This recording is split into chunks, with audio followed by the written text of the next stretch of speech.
Bonjour tout le monde, ici Marie, bienvenue sur ma chaîne. Alors aujourd'hui nous allons aborder mon quatrième, excusez-moi, chapitre sur les économies. Donc là c'est sur le véhicule. Je vais vous en donner à peu près une vingtaine. Après tout n'y est pas. Certaines choses sont évidentes, effectivement. Certaines choses sont euh, plus plus inconnu pour certaines. Donc vous allez me dire si vous en connaissiez déjà vous certaines et d'autres. Donc je n'ai pas tout noté, mais noté déjà une vingtaine. Donc commençons. Donc nous allons pouvoir faire des économies sur les véhicules concernant les factures.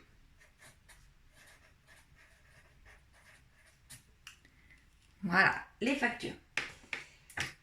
Donc moi je dirais pour les personnes qui ne font pas beaucoup de kilomètres, se rapprocher de ces assurances pour voir si on peut avoir des assurances petits conducteurs, petits rouleurs, pardon. Voilà, petits rouleurs. Je sais que certaines assurances font des efforts de ce côté-là. Moi, pour l'instant, je n'ai pas été voir mon assurance de ce côté-là, étant donné qu'avant j'avais un diesel et que je faisais beaucoup de kilomètres pour aller au travail, pour aller n'importe où. Et comme j'habite dans un appartement, il faut tout le temps prendre la... Pas dans un appartement, dans un village. C'était dans un village que j'habitais avant. Il fallait toujours prendre la voiture, donc je n'avais pas besoin de petits rouleurs. Maintenant, c'est autre chose. Quand j'ai vendu ma maison, je me suis rapprochée de mon travail et les enfants aussi au niveau de leurs écoles. Donc là, je pense que je vais voir ça cette année pour voir si je peux avoir ce genre d'assurance-là. Et déjà, si mon assurance à moi le fait. Euh, Autre chose aussi, si on a la possibilité, naturellement, moi c'est ce que j'ai fait cette fois-ci, pas de crédit pour acheter sa voiture si on a la possibilité, bien sûr, si la voiture ne nous lâche pas ou a beaucoup de travaux à faire dessus.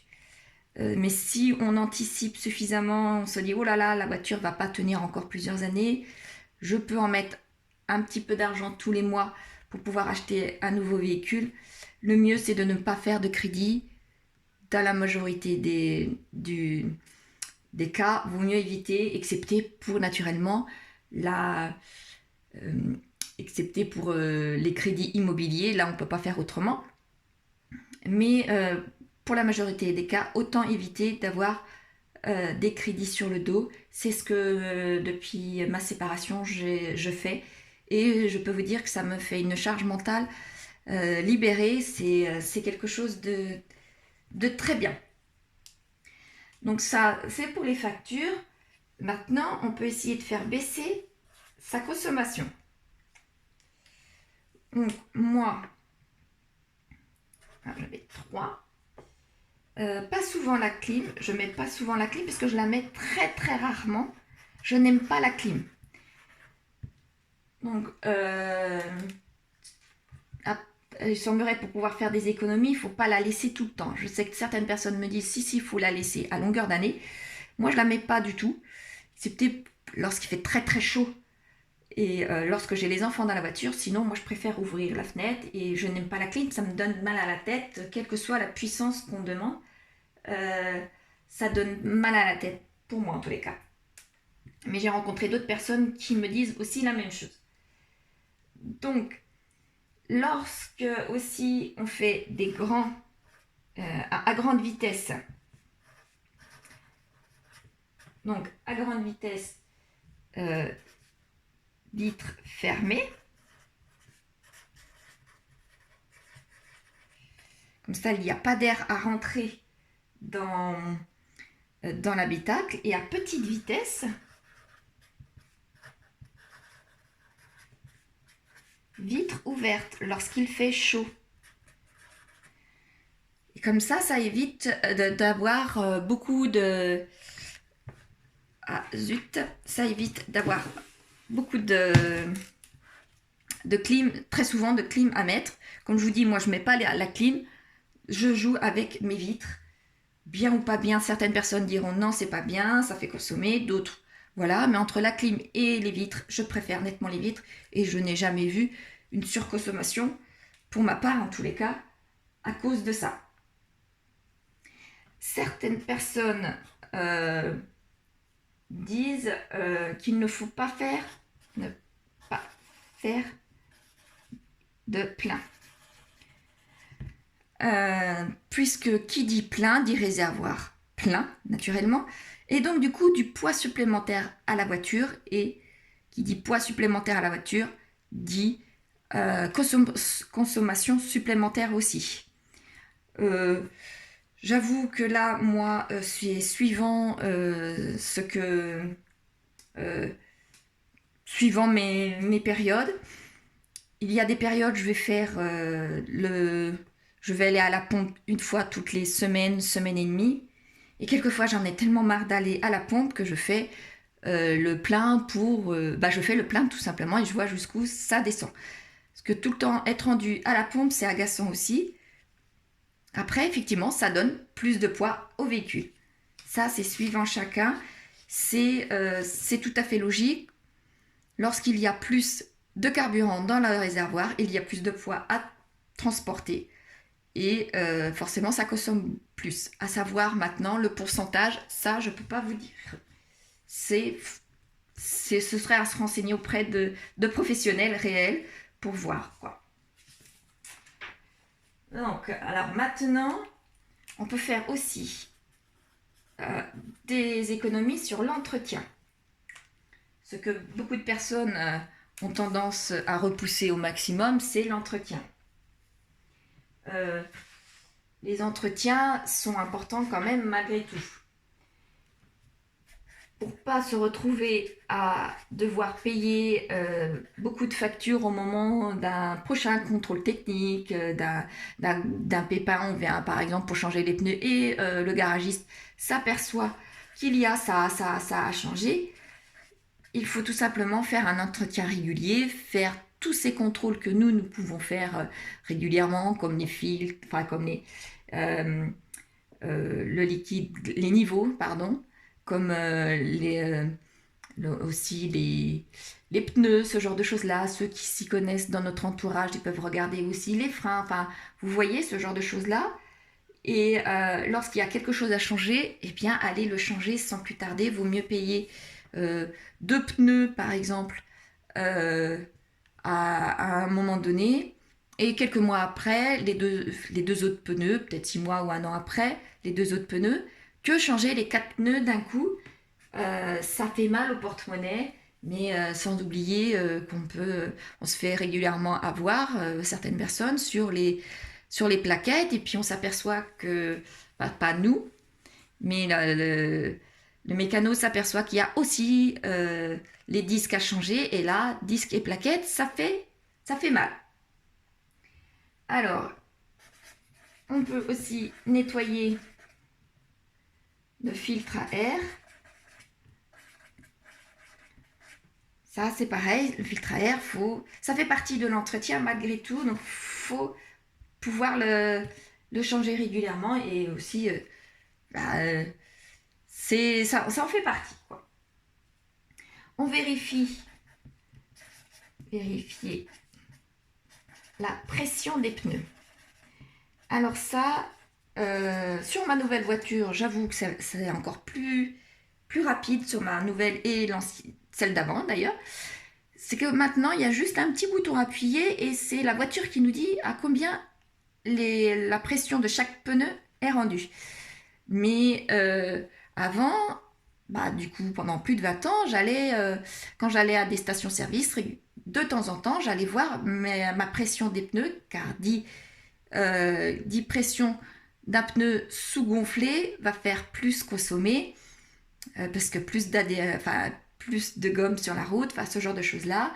Lorsqu'on est chargé avec une remorque, lorsqu'on part en vacances, ce genre de choses-là, il faut aussi vérifier la pression de tous les pneus pour justement la consommation. 9.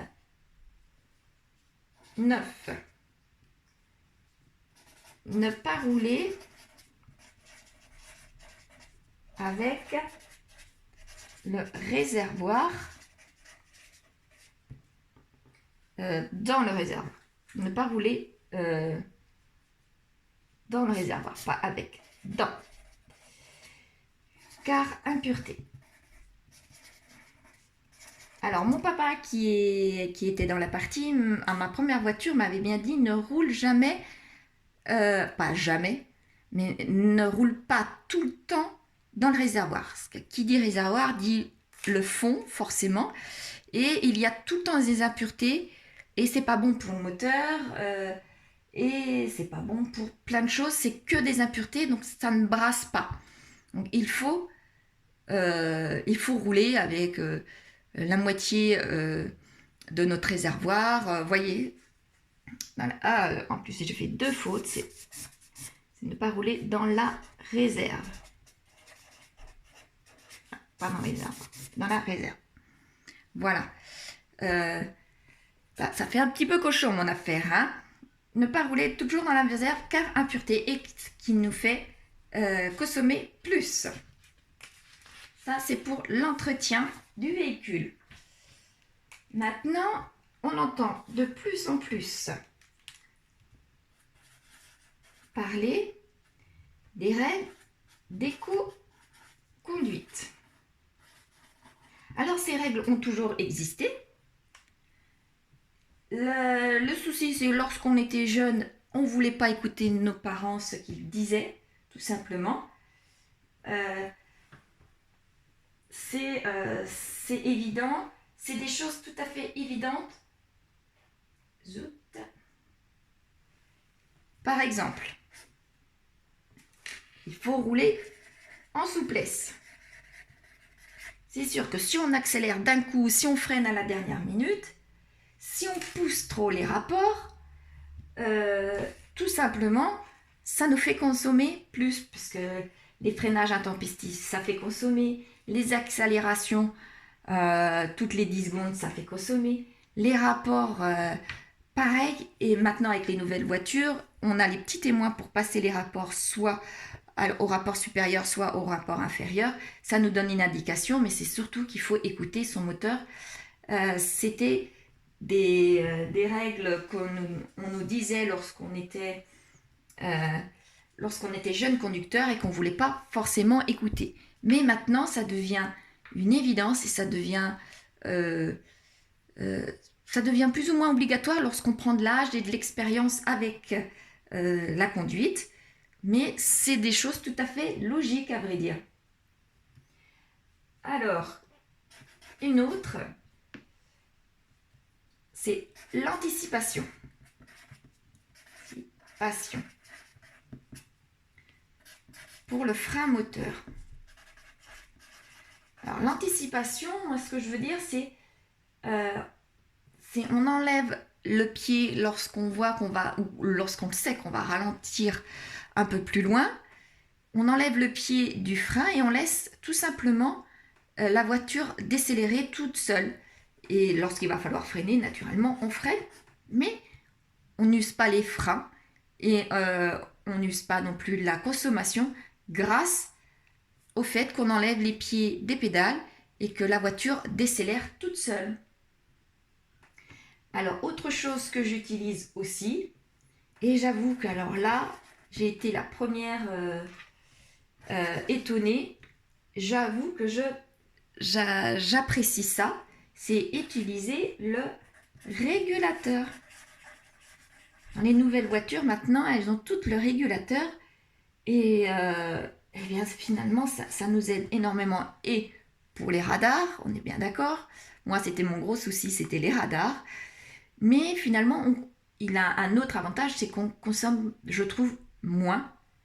Grâce au régulateur, on n'a pas tout le temps le nez sur le compteur, sur le compte-tour, pour savoir si on a beaucoup dépassé ou pas, et donc beaucoup consommé.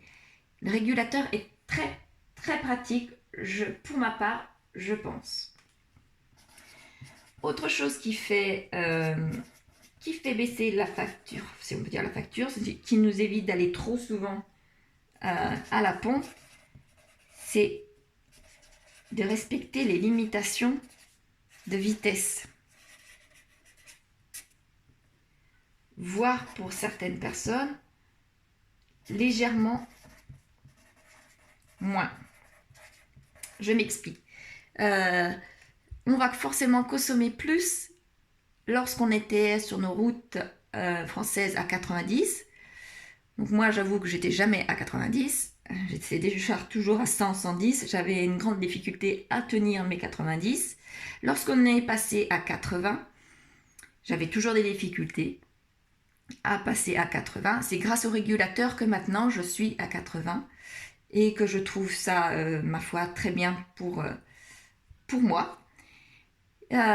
Donc lorsqu'on est à 90, forcément on consomme plus que lorsqu'on est à 80 et on consomme encore plus que lorsqu'on est à 70-75. Après, c'est chacun voit, mais faut pas aller trop bas non plus parce que c'est aussi dangereux que pas aussi, mais enfin c'est quand même malgré tout des personnes dangereuses lorsqu'elles sont sur les routes, sur les nationales.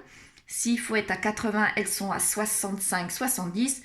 Nous, on arrive derrière à 80, on s'attend à ce qu'elles soient très à la limitation et finalement elles sont moins rapides.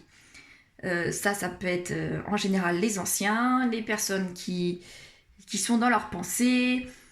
Et le plus dangereux, je trouve, c'est les petites voiturettes qui sont à 50, grand maximum 60, sur des nationales qui étaient avant limitées à 90, ou des petites routes de campagne limitées à 90, maintenant à 80. Mais lorsqu'on arrive derrière elles et qu'elles sont à 50, je peux vous dire que ça, c'est dangereux aussi. Mais voilà, c'est les règles de conduite actuelles. Donc, en respectant les limitations de vitesse, au moins on peut avoir cette anticipation et bien c'est nettement mieux. Alors, 14, on coupe le moteur à l'arrêt. Bien sûr, il faut pas que l'arrêt dure 2 secondes, 3 secondes, quoi. Mais maintenant, avec les nouvelles voitures, le moteur s'arrête automatiquement. C'est même plus nous qui le faisons. C'est quand même nettement mieux. C'est plus pratique. Et si cette invention a été faite, c'est pas pour rien. Ça nous fait économiser aussi de l'argent. Donc ça, c'est sur les règles d'éco-conduite. Vous voyez, ce n'est jamais que de la logique.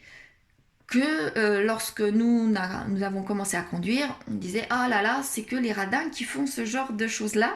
Eh bien non, maintenant c'est plus les radins, c'est les voitures en elles-mêmes et ça nous fait économiser du carburant.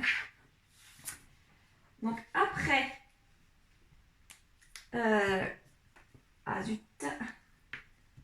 après ce qui va nous faire beaucoup économiser, c'est les applis.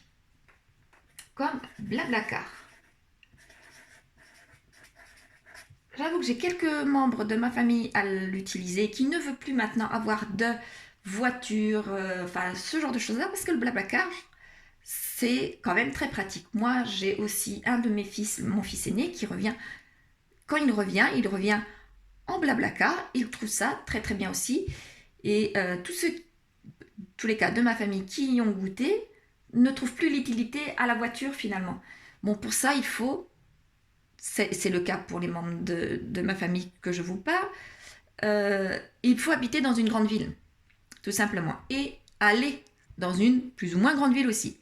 Si on va d'un petit bled paumé à un autre petit bled paumé de la campagne, il n'y aura pas forcément de Blablacar. Mais si on fait je sais pas, Marseille, Paris, vous allez trouver quelqu'un. Ça, c'est sûr. Donc, c'est très très bien pour ceux qui habitent en ville et qui vont en ville, ou alors qui trouvent quelqu'un pour les emmener, ou alors venir les chercher dans ces villes. Moi, je trouve ça très très bien. Alors, aussi, pour économiser grâce aux applis, j'ai une appli depuis quelques mois dans mon téléphone, c'est pour trouver le carburant le moins cher autour de chez soi. Donc on met le nombre de kilomètres qu'on veut autour de chez soi, dans un rayon de ce qu'on souhaite, avec la ville qu'on souhaite, et on voit, et ça, moi je trouve ça parfait. Et c'est vrai que ça nous fait économiser. Donc là maintenant, le bioéthanol. Donc pour ceux qui me suivent, vous savez que ah zut, tiens, j'avais pas bien écrit. 14, là, 15, 16.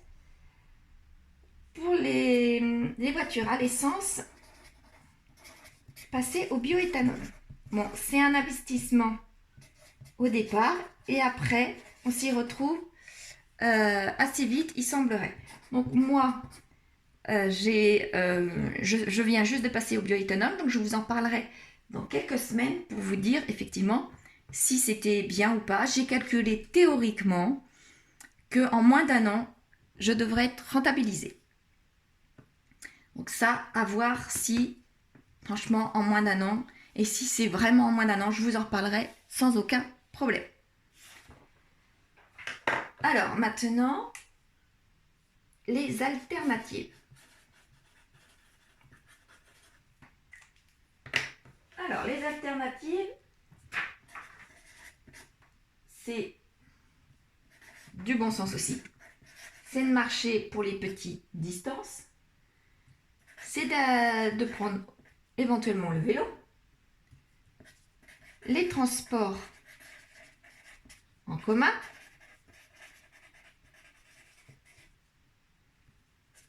Le covoiturage.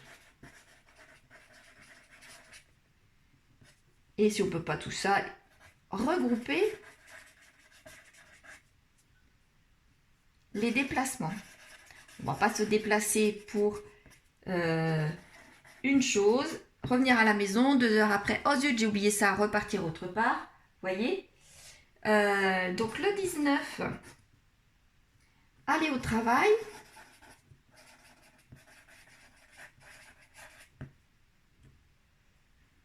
Faire les petites courses.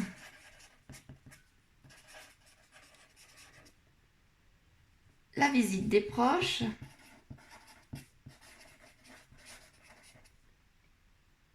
Les rendez-vous. En vélo ou à pied.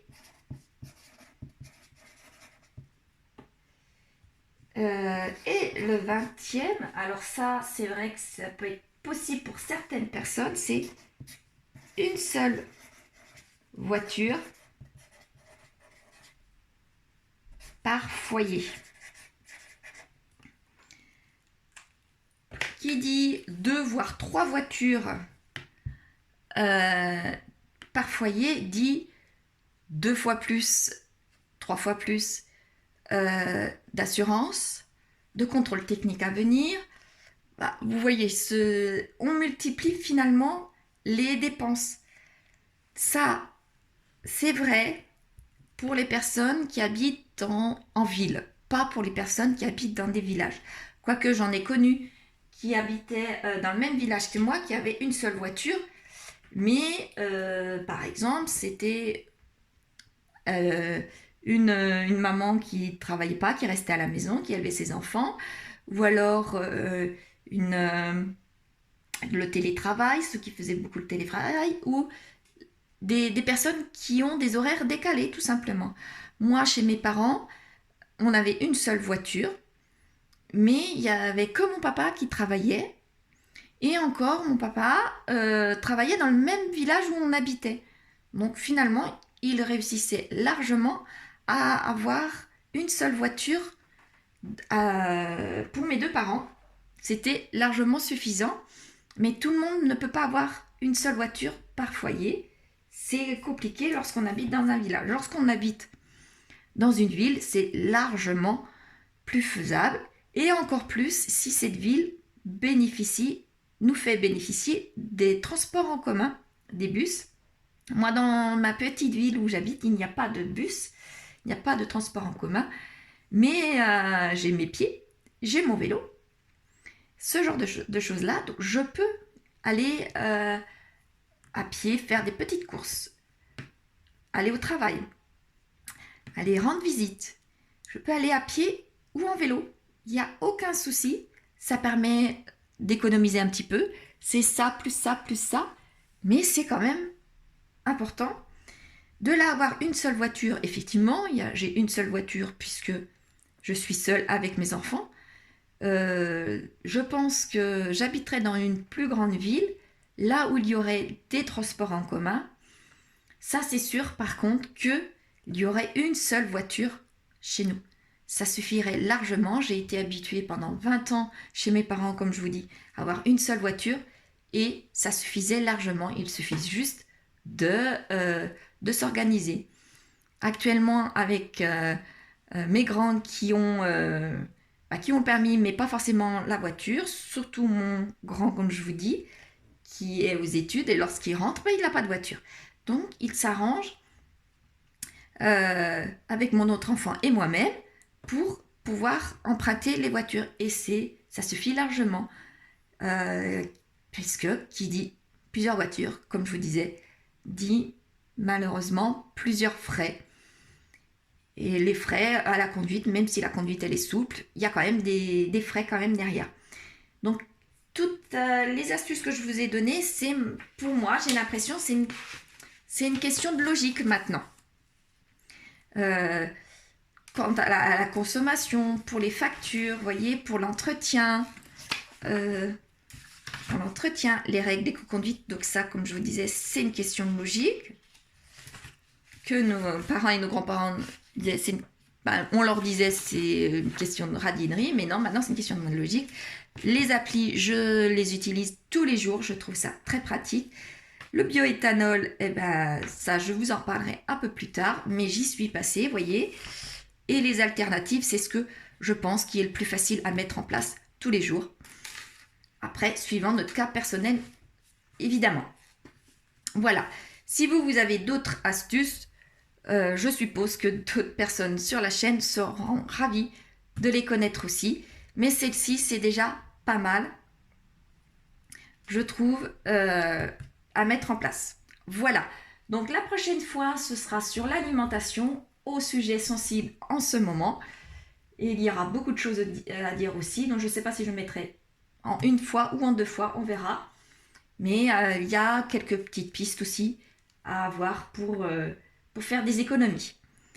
Maintenant, c'est pas évident, même à tirer partout, de faire des économies. Mais les idées de chacun sont toujours les bonnes à prendre. En attendant, je vous dis au revoir et à la prochaine fois. Au revoir, bonne semaine.